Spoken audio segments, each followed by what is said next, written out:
For decades, the world overlooked one of its greatest artistic visionaries, a woman named Hilma of Klint.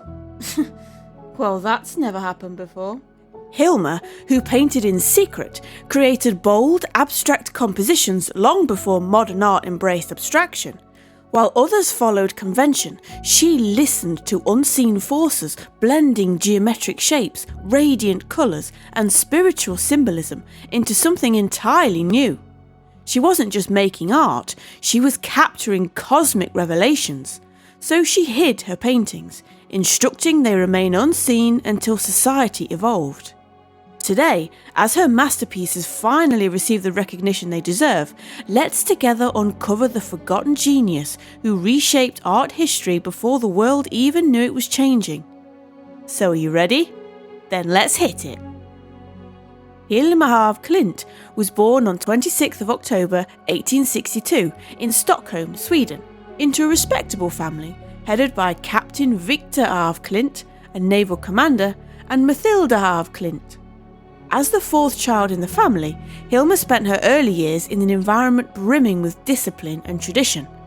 Summers were spent at the family manor Hanmora on the island of Ar-del-Sur, where the beauty and rhythms of nature left a lasting impression on her young mind.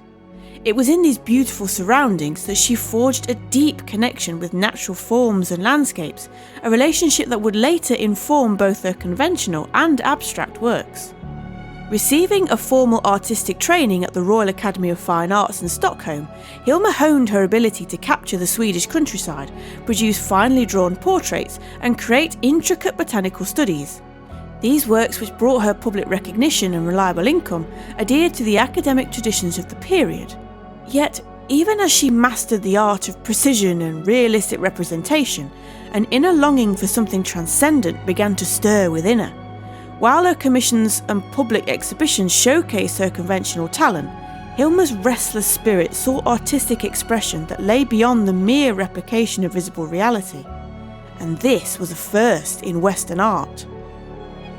This drive made Hilma become deeply involved with spiritualism and particularly influenced by the theosophy of Madame Blavatsky, as well as the enigmatic philosophy of Christian Rosenkreuz.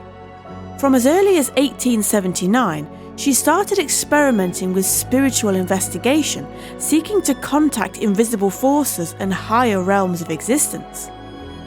This inner quest led her to believe that the physical world was only a shadow of a much more profound reality, a reality that could be expressed through art. Her notebooks from this period are filled with mystical musings, diagrams, and coded language that hinted at an entirely new visual vocabulary. However, a significant turning point in Hilma of Klint's artistic journey was her involvement with a small yet influential group called the Five, or De Femme. This circle of like-minded women comprising Anna Cassel, Cornelia Sier de Bay, Sigrid Herdman, Matilda Nielsen, and Hilma herself shared a passion for spiritual exploration and the urge to transcend the physical limits of conventional art. Initially, the Five were part of the Edelweiss Society, a club that combined the teachings of Helena Blavatsky's theosophy with the practices of spiritualism. Together they organised regular seances during which they attempted to contact the High Masters, or Höga Mästare, spiritual beings who they believed communicated divine truths and provided messages from beyond.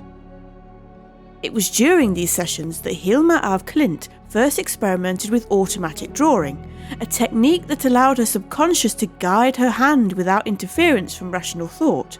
This innovative method led to the emergence of an entirely new visual language, marked by innovative geometric forms and abstract symbols. So, while many of her contemporaries were just beginning to explore abstraction, the work produced within the Five circle was already steeped in spiritual meaning, infused with the idea that art could serve as a bridge between the seen and unseen worlds. As she became more familiar with this form of expression, Hilma of Klint was assigned by the High Masters to create the paintings for the temple. However, she never understood what this temple referred to. So at the age of 44 in 1906, Hilma af Klint embarked on a project that would define her legacy, which she called Paintings for the Temple. The other women in the group were not willing to accept this project and warned af Klint that the intensity of this kind of spiritual engagement could drive her to madness. Af Klint accepted anyway and embarked upon her major cycle. This body of work included 196 pieces grouped into various sub-series, and marked a radical departure from everything she'd produced up to that point. Created between 1906 and 1915 in two distinct phases, these paintings were intended not for immediate public consumption, but rather for a future audience. Hilma was convinced that her abstract work was so revolutionary that it had to be withheld from the world until humanity reached a more evolved state of consciousness, specifically 20 years after her death in 1944. However, in the Paintings for the Temple, Hilma af Klint sought to articulate a complex cosmology, a visual interpretation of the evolution of life, consciousness, and the universe.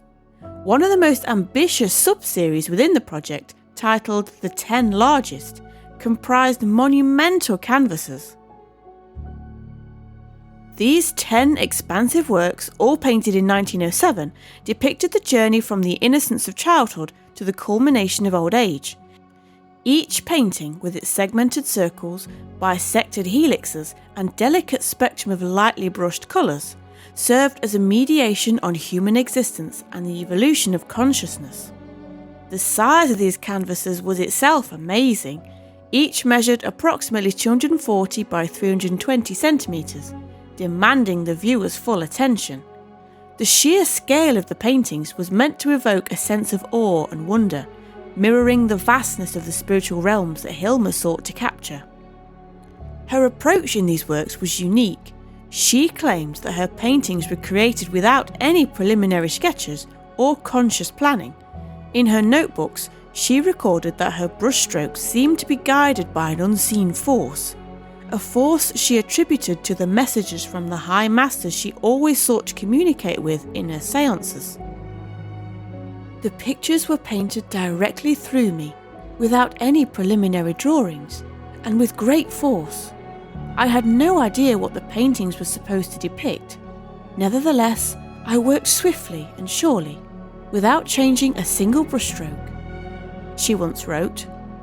This statement encapsulated her belief in the divine origin of her work and its preordained meaning. A hallmark of Hilma af Klint's abstract works was her masterful use of colour and symbolism, a language that transcended mere aesthetics to convey spiritual messages. For Hilma, every colour carried a metaphorical weight. Blue, for example, frequently appeared throughout her canvases and stood for the female spirit. In contrast, yellow was used by her to represent the male spirit, embodying intellect, energy, and the brightness of enlightenment. Meanwhile, hues of pink and red were often used to express the union of physical and spiritual love, fusing passion with transcendence.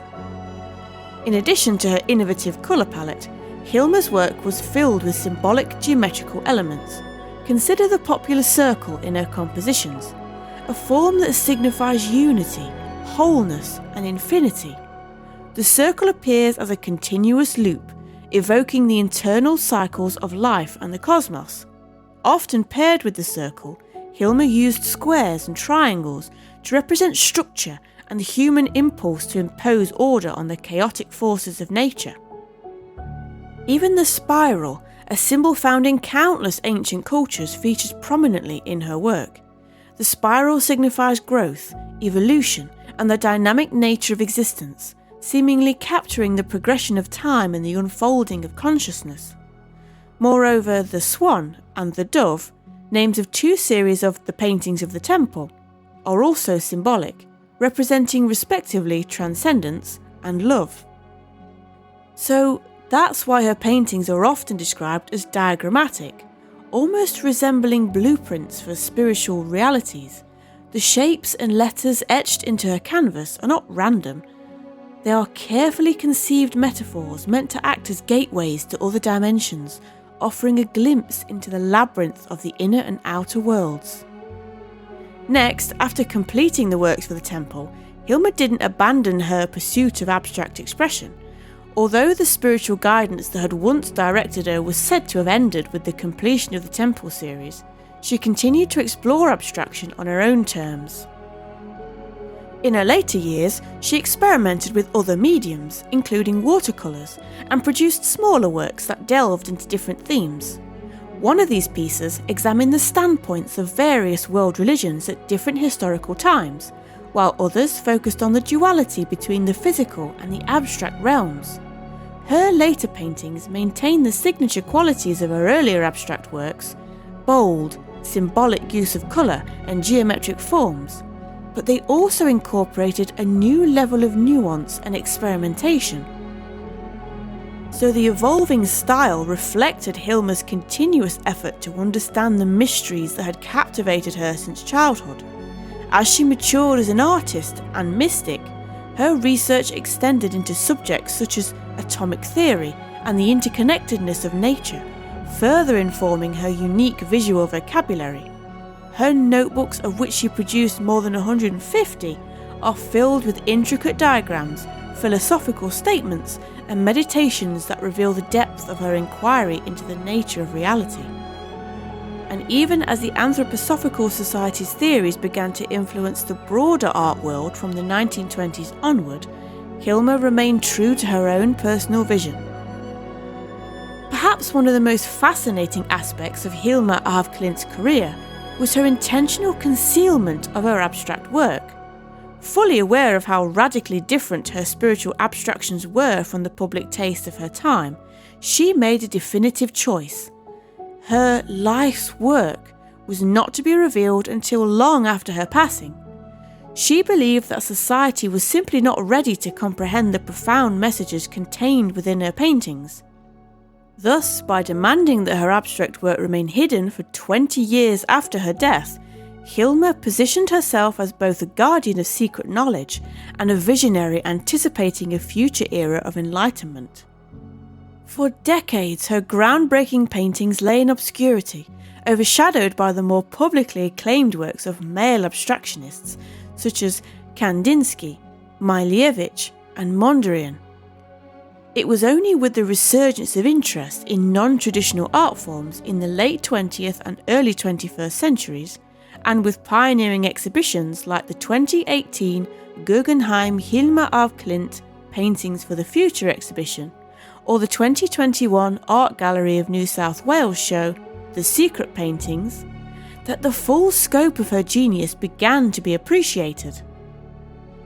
Today, art historians, critics, and the general public are increasingly recognising Hilma af Klint not only as a precursor to modern abstract art, but as one of its true originators, a forgotten genius whose insights into the spiritual dimensions of art were far ahead of her time.